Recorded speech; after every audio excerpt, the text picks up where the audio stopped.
Mohon perhatian hadirin, dimohon tenang. Mohon perhatian.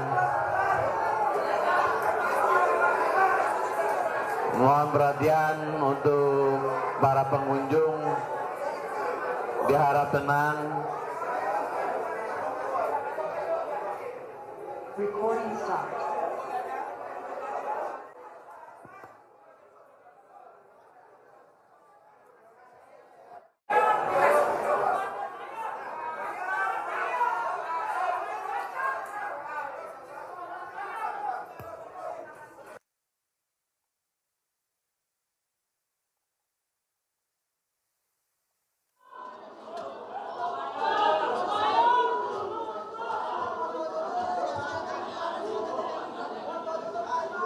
Koordinasi dengan penyidik, nanti penyidik yang akan itulah ya. Untuk proses pembebasan Peggy berapa lama Pak? Apakah langsung harinya atau seperti apa Pak? Nanti kita secepatnya lah, begitu ya. Begitu. Kenapa? Kompensasi yang didapatkan oleh Peggy akan seperti apa Pak? Nanti kalau misalkan dari putusan hakim juga, bukan dari kita.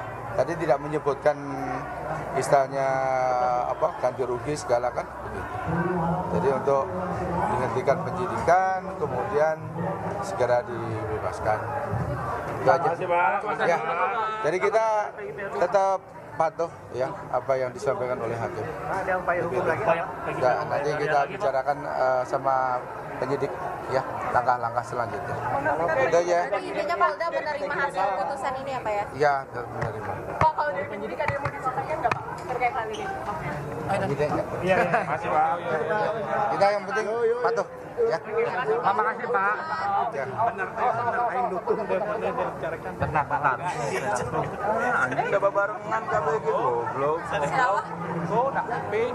Siapa? Kalaga anjing. TV. Oh, Nah, silakan. Dibicarakan wae.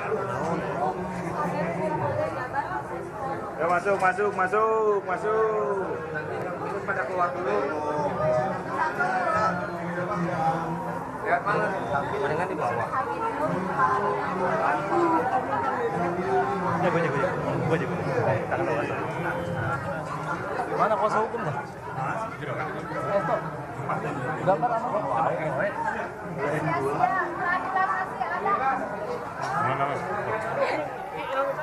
Ya, baru saja kita dengarkan atau ikuti jalannya sidang putusan pra peradilan Peggy Setiawan. Saat ini situasi di ruang sidang 1 Kusuma Atmaja, Pengadilan Negeri Bandung, Jawa Barat, tampak riuh oleh keluarga dan juga pihak kuasa hukum dari Peggy Setiawan, di mana tadi kita sudah dengarkan secara bersama-sama Hakim Tunggal Eman Sulaiman menyatakan bahwa penetapan tersangka Peggy Setiawan ini tidak sah dan batal demi hukum.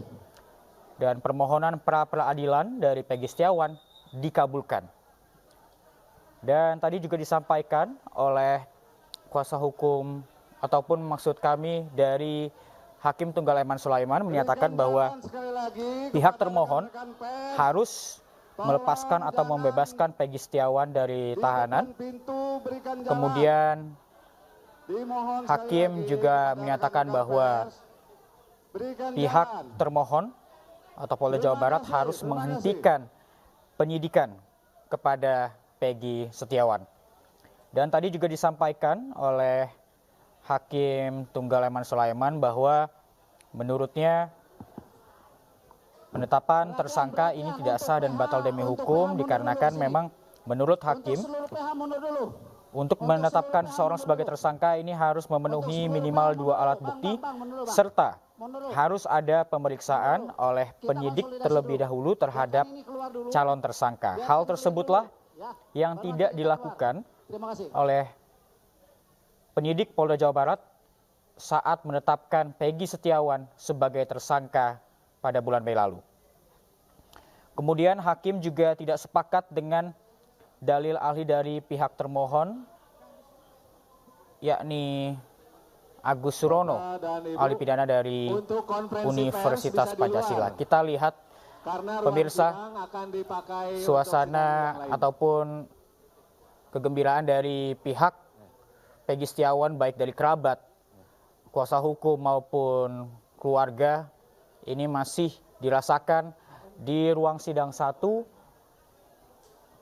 Kusuma Atmaja, Pengadilan Negeri Bandung, Jawa Barat. Silakan Bapak dan Ibu sekalian. Kita lihat tadi juga bersama-sama pemirsa bahwa pihak keluarga ini memakai kaos seragam dengan tulisan hashtag bebaskan Peggy. Tadi sidang putusan pra peradilan Peggy Setiawan berlangsung selama 30 menit. Dimulai pada jam 9 pagi waktu Indonesia Barat dan berakhir tadi pada pukul 9.32 waktu Indonesia Barat. Dan kita dengarkan bersama-sama pemirsa sikap ataupun komentar dari kuasa hukum Peggy Setiawan, yakni Tony RM.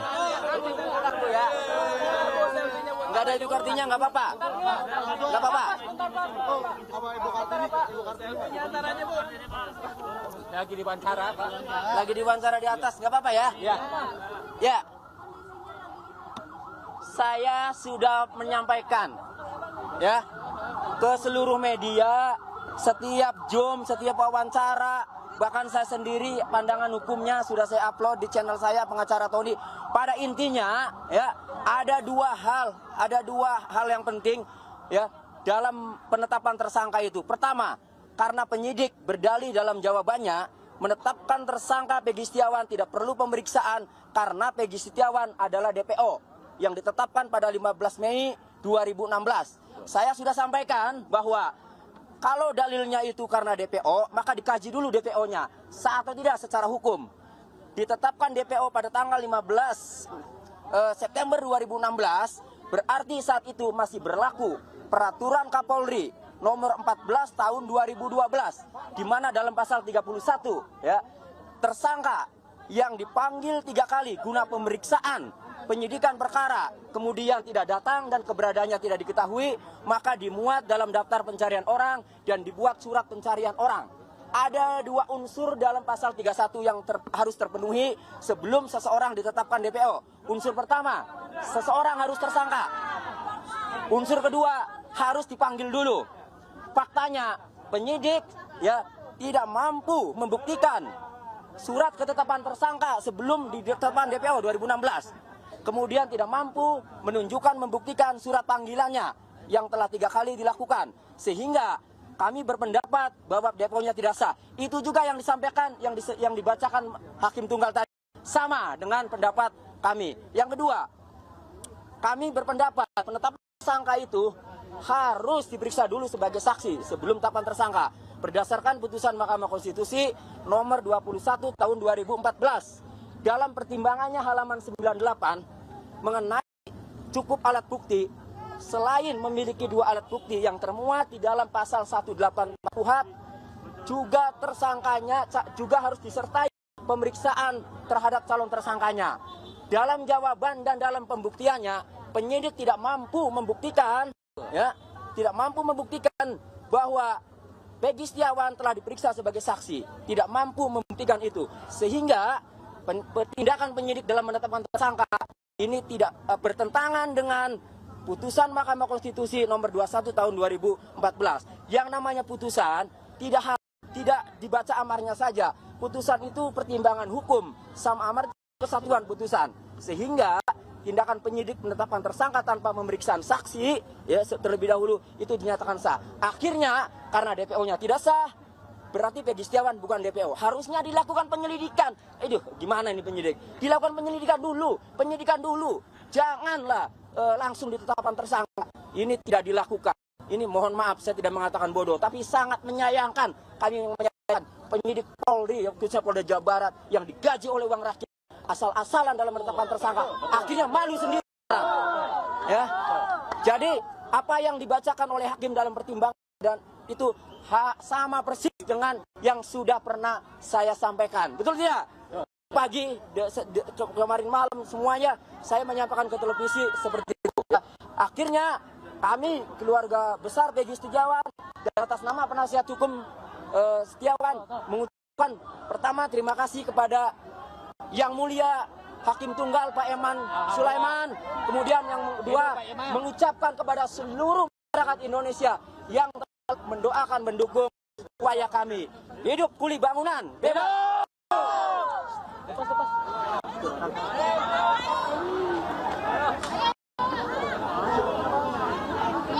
Ya, itu keroyok.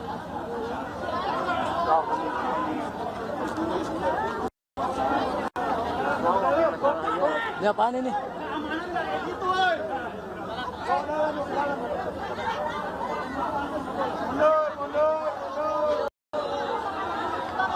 Ibu.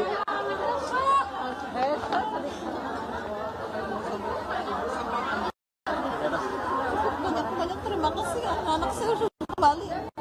Dia sudah pulang, sudah cukup. Pak, Ibu syukur ya Bu ya. Hari ini langsung menjemput Peggy. Iya, hari ini langsung jemput Peggy dibawa pulang. Kasihan di sana. Sudah terlalu menderita. Ya pemirsa, kita baru saja mendengarkan keterangan yang diberikan oleh kuasa hukum Peggy Setiawan, yakni Tony RM, usai putusan sidang pra-peradilan Peggy Setiawan di Pengadilan Negeri Bandung, Jawa Barat. Di mana tadi disampaikan bahwa kuasa hukum Peggy Setiawan, yakni Tony RM, menyayangkan tindakan penyidik Polda Jawa Barat yang terburu-buru dalam menetapkan Peggy Setiawan sebagai tersangka dalam kasus pembunuhan Vina dan juga Eki. Kemudian tadi juga menyayangkan bahwa pihak Polda Jawa Barat ini menetapkan Peggy sebagai DPO. Seharusnya pihak kuasa hukum ataupun pihak Polda Jawa Barat ini seharusnya memberikan panggilan kepada Peggy Setiawan sebelum Peggy Peron. Dan saat ini kita sudah tergabung dari Ibunda Vina, almarhumah Vina. Kita saksikan ataupun kita simak secara bersama-sama pemirsa. Selamat pagi